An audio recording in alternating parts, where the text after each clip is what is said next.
Tapos pagkatapos gayatin, maglalagay ng mantika. At syempre, hindi ako ang iluluto, di ba? Tapos ilalagay na dito. Ayan. Tapos antayin lang na magragumok.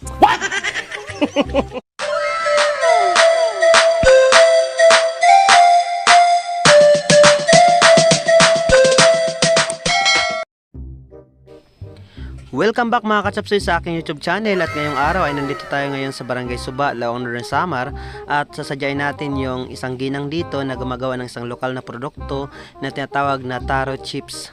Puntahan natin kung paano ginagawa yon at titikman na rin natin.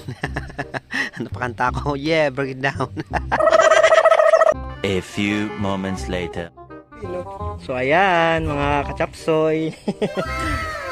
So ganito pala yung paggawa ng taro chips. Ang taro chips ay gawa sa gabi ng... Saan nga rin ate? Gabi ng mika. Yan. Akala ko gabi ng lagim. What? Gabi ng lagim. Ayan, binabalatan muna bago balatan ng iba. Gunggong!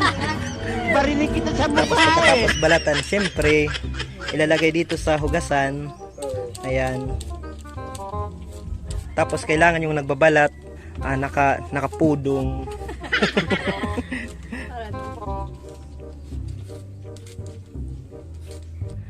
Ayun, pagkatapos pong balatan, lalagyan na po ng gagayatin na po ng manipis para natutunaw lang po sa dila. Dahil pagkapag makapal po, yung dila po yung matutunaw. Tapos antayin natin.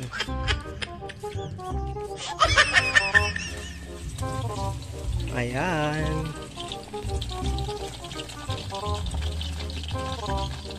So ayan, antayin lang natin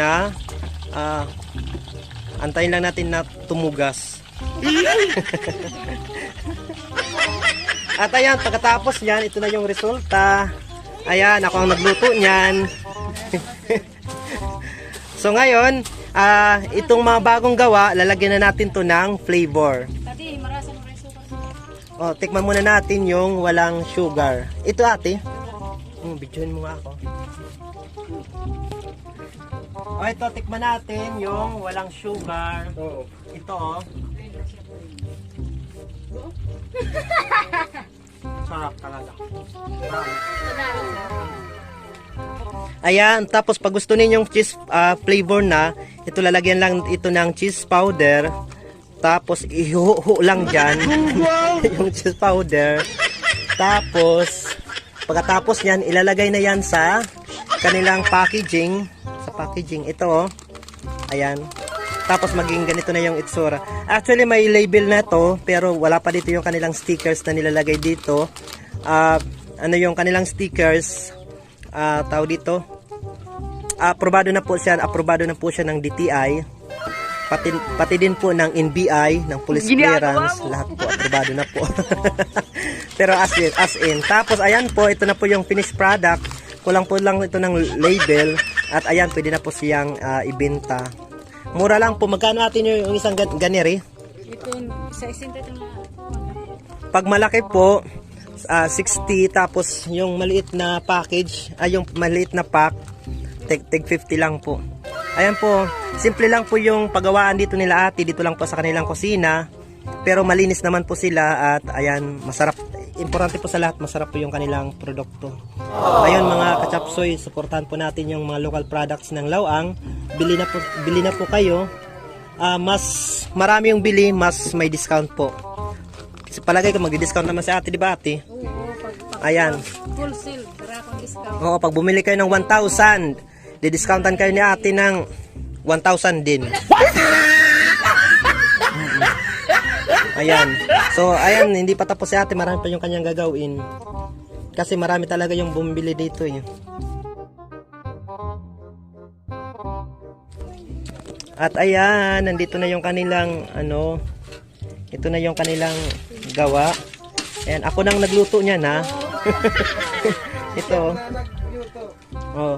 Pagkatapos pagkatapos gayatin, maglalagay ng mantika. At syempre, hindi ako ang iluluto, di ba? Tapos ilalagay na dito. Ayan. Tapos antayin lang na magragumok.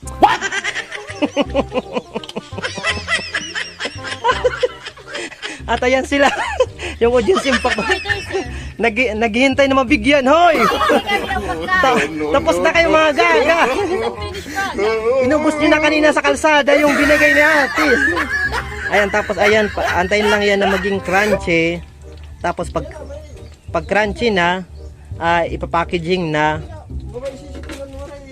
Flavor.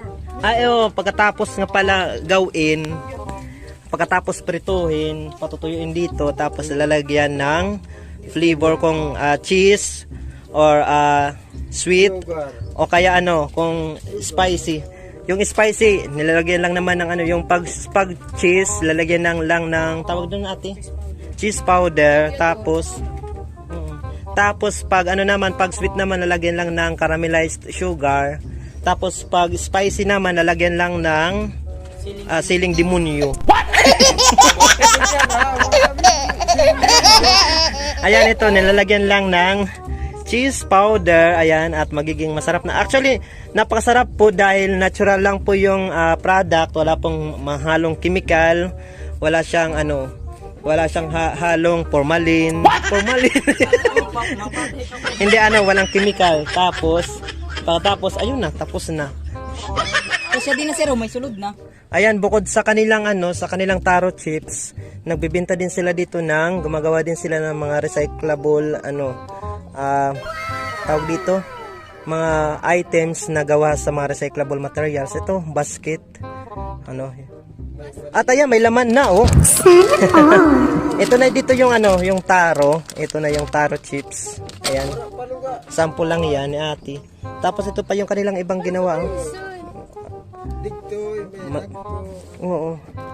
Uy, maganda to sa mga pamunsyon. Kung gusto mong manakgas o pwedeng lalagyan ng takgas.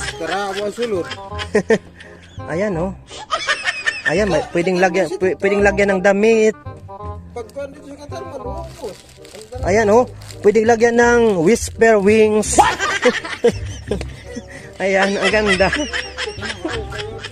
Ito pa gumagawa din sila ng mga ayun, para sa gusto pong mag-order, kontakin nyo lamang po dito sila. Kung gusto nyo pong makitang personal, punta lamang po kayo dito sa Barangay Suba, Lawang Northern Samar. O kaya pwede nyo naman po akong i-message at i-refer ko na lang kayo dito kay ate. May contact naman kami dito sa kanila. Ayan. So maganda po yung kanilang mga product. Ayan. Yeah, broke it down you. A few moments later. Ayan. Siya si Taro Girl. Ayan. Hindi. Taro chips. Hala. Pakita nga natin yung packaging.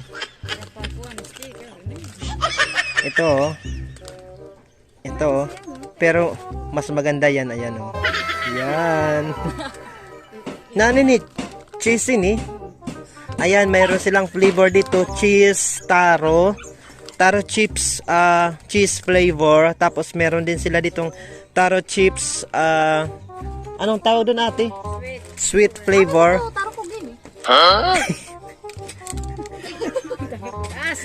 Hindi yan tarukog. Oo, ano ka ba? Yan, silang dalawa yung mga tarukog. Ayan.